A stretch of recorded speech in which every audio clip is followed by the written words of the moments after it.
What your patterns earned you. Hi, friends. I want to talk to you today about something that's been sitting with me and that came up in a deep way in my advanced recovery project class last Saturday. We were working through chapter 6 of my book, the chapter on attachment theory and how your earliest relationships wired your nervous system. And here's what I've been hearing, both in that class and in messages since. People are getting their attachment quiz results and they're feeling defeated, like they've just been handed another diagnosis, another label, another reason something is wrong with them. And I want to push back on that hard. A few weeks ago, in the middle of one of the hardest stretches I've had ever, my mom in hospice, my dad just gone, the thousand impossible details of watching a parent slowly fade, I noticed something. I didn't fall apart. I want to be careful. I'm not saying I felt fine. I was grieving. I was exhausted. My body was carrying it. But I didn't fall apart. I made the calls. I sat with my mother as she went. And as I noticed that, I noticed something else. This capacity didn't come from nowhere. It came from somewhere very specific. It came from a childhood where I learned very early that I needed to handle things on my own. From a mother who slid in and out of presence, from a father who was never home, from a young nervous system that landed on, I can only count on myself, and got to work. That's what we call avoidant attachment. And we mostly talk about it as a wound. But sitting at my mother's bedside, I realized something. The pattern that hurt me also forged me into something specific, into someone who could be there fully in the most impossible moments without crumbling, without leaving.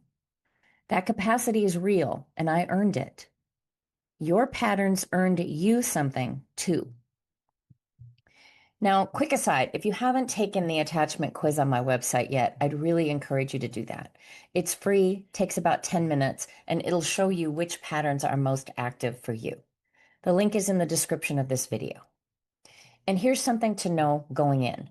Most people score high in more than one pattern. That's not confusion, that's accuracy. We have patterns, plural, that show up in different relationships and at different moments. So, as you read your results, expect complexity. The mix is the point. Let me walk you through the 4 patterns, but not the way they usually get taught. If your pattern is mostly avoidant, if you scored high there, the wound is that you couldn't fully count on the people around you. So you stopped asking. And what you earned is deep self-sufficiency, quiet competence, calm under pressure, the capacity to be the person others count on. You learned to be reliable to yourself when no one else was, and that's not nothing, that's enormous. If your pattern is mostly anxious, the wound is that your caregivers are inconsistent. The wound is that your caregivers were inconsistent and you became hypervigilant. And what you earned is exquisite attunement to other people, empathy that runs deep, the kind of sensitivity that makes you a remarkable friend, parent, partner, listener. You can feel what other people can't just say, what other people can't yet say. If your pattern is mostly disorganized, the wound is heavier. The people you needed for safety were also sources of fear or harm. And what you earned is resilience that most people can't fathom. The ability to navigate situations that would shut others down completely. The strength you carry was forged in fire, and it's real, and it's yours, and it's earned. And if you have secure patterns in some of your relationships, what that gives you is steady presence, your ability to hold things, your ability to hold hard things without flinching, a foundation that other people can lean into. Now, I want to be clear. This isn't about pretending the wounds weren't wounds. Avoidant attachment cost me a lot. I spent decades unable to ask for help. I used food to fill the gap that connection could have filled.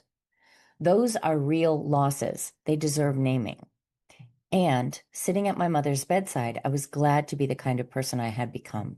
Glad to be steady. Glad to be the one who could hold the space. Both are true.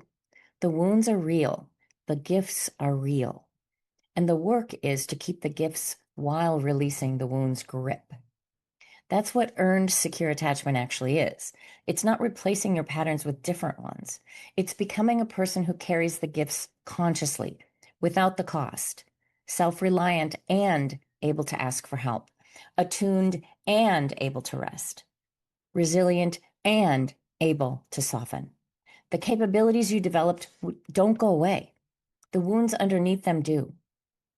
If this is calling you, I've written more about it on the blog. The full piece walks through each of the 4 patterns in detail, with what each one cost and what each one earned you. The link is in the description. And if you want to do this work in community, the Advanced Recovery Project meets again on May 9th. We'll be in Chapter 7. Information's on my website. Whatever your patterns, here's what I want you to take with you today.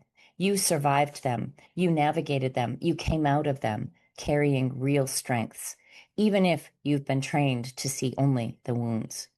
Your patterns earned you something. That something is yours to keep. With love and light, my friends.